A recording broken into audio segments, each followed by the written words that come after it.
Hello, welcome to MJRRPG, a podcast for tabletop role-playing game reviews, replays, etc. and so forth, but as usual, it's basically just a Call of Cthulhu review podcast now. The following review is for Chaosium's Call of Cthulhu scenario, The Crack'd and Crook'd Manse, written by Mark Morrison from the updated 7th edition Mansions of Madness Volume 1.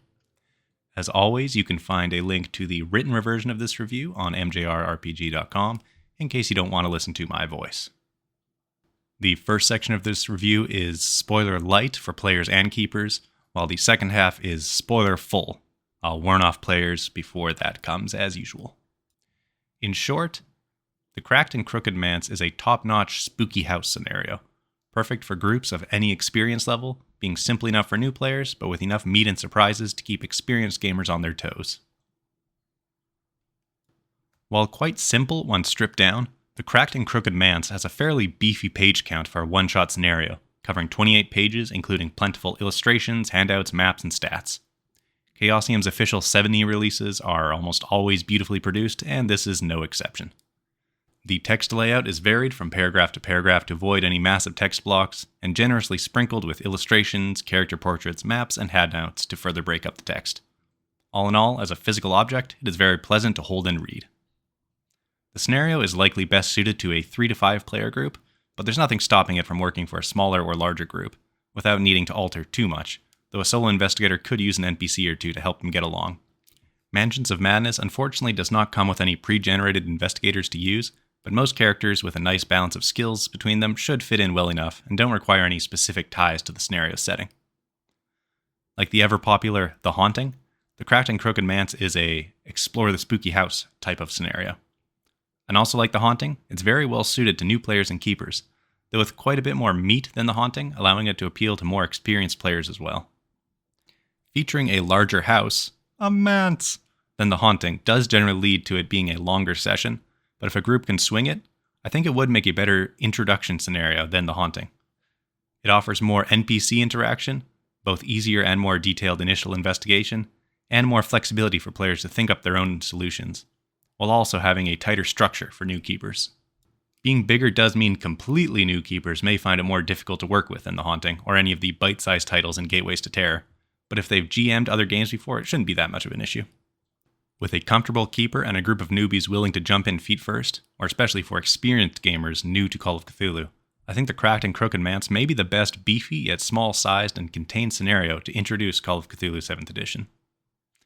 Mansions of Madness, Volume 1, can be bought from Chaosium, DriveThruRPG, Amazon, somewhere else, wherever your local game store.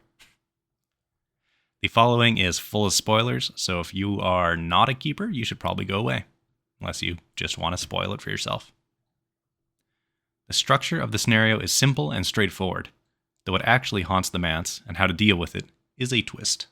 The investigators are tasked with looking into the disappearance of a wealthy explorer philanthropist in a small rural town by the disappeared man's lawyers, who want to take possession of his large estate.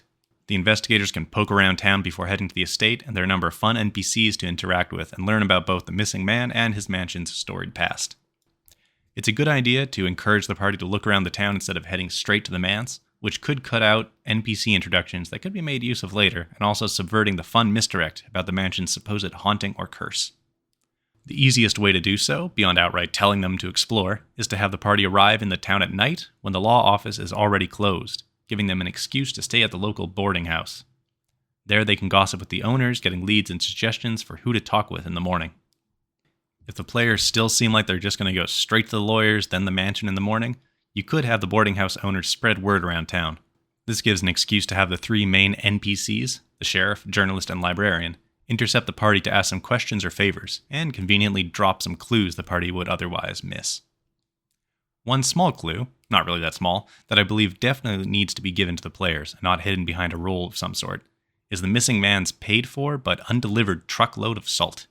Without it, the players have less options, as well as miss out on some initial confusion. Walking around the manse itself is again very simple and quite fun to run as a keeper.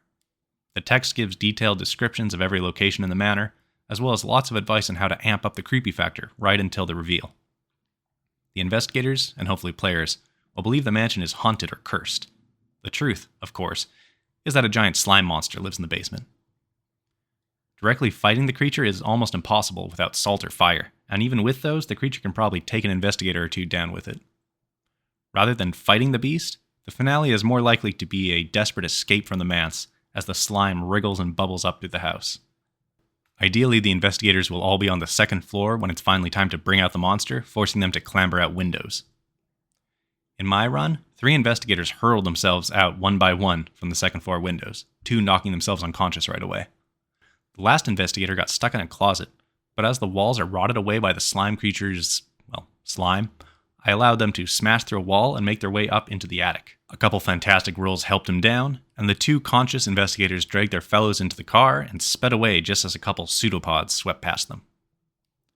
Overall, despite the Crack'd and Crook'd Manse's page length, it is a very easy to run scenario. Its simplicity also makes it very easy to slot into ongoing campaigns or serve as a completely separate one-shot, and it can serve both completely new players or seasoned vets looking for a classic spooky house investigation.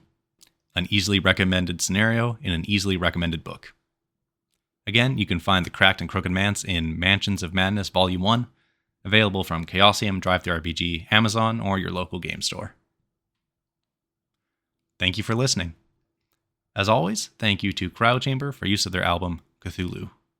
Until next time, have a good one.